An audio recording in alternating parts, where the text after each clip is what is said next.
Dinhing napita, nagsugod o paghakot og balas ang wala pamailhing mga trabahante nga nangawat og balas dinhi sa lungsod sa Aglan, Sarangani Province. Tungod sa kaputi o kapino sa balas sa baybayon, ginakawat na kini aron himong nindot ang ubang lugar og mga patigayon. Kagabi, Marso 4, usa ka elf nga puno og sinako-sako nga balas ug usa ka pick-up nga nagkarga og mga sako ang naharang sa sulod sa Taluya Beach Resort dinhi sa Aglan. Sumala ni Jory Basalo ang barangay kapitan sa Taluya.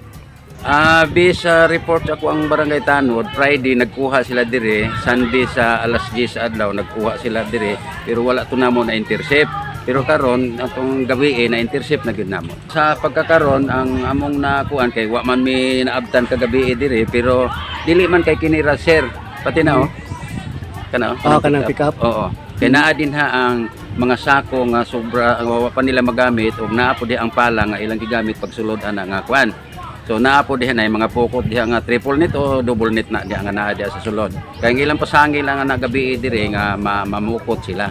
Pero actually ilalan tong gipantalya para pagka kuman nila og karga, bawas nikuha po sila dito sa bawas sila sa nigawa sila sa dagat, tapos gikarga nila ang mga gamit nila diha kay ang purpose adto kay human naman ni og karga. Matod ni Kapitan, puti og pino ang balas sa Aglan, hinungdan nga daghan ang nangawat niini. Mga sakyanan na lang ang nabilin kay nanagan ang mga nanguha og balas sa dihang miduol na ang mga otoridad. Sumala ni GR Carreño ang caretaker sa Taluya Beach Resort, wala sila nahibalaan sa mga panghitabo og ang pagpangawat sa balas. Bago rin na bawaan nga nanguha din sila diri. Pagkagabi mo to gitawagan ko ni Lasid sa dinatod nga nanay na dakpan karon.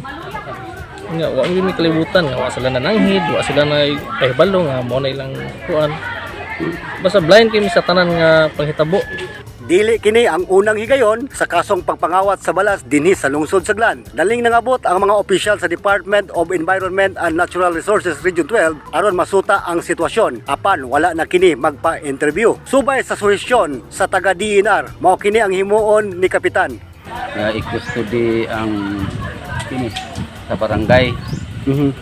So mao may ang advice, so yan nakabutang man po dito sa minute na i-custody sa barangay captain. So akong dalhon dito sa may Sunrise, sa may sub office.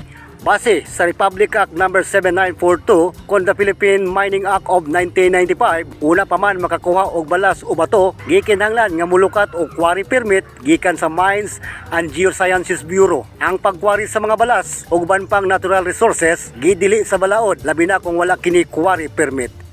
Regional Yaman Newsline Philippines, Province of Sarangani. Stay safe.